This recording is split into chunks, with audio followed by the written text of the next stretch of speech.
Hello guys, hello po sa inyong lahat. Kukwento ko lang po yung nangyari kanina. Habang ako'y nasa lansangan, inabutan na naman ako ng init.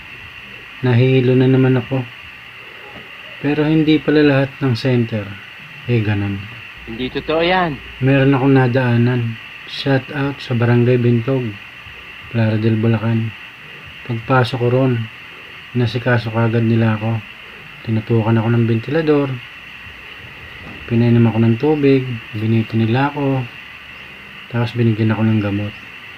Sana ganun pong lahat ang mga center. Once na emergency, huwag niyo pong tatanggihan.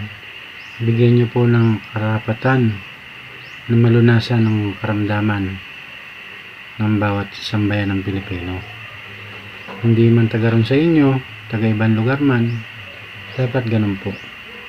Kaya nagpapasalamat po ako dyan sa mga taga Bintog Daycare Health Center.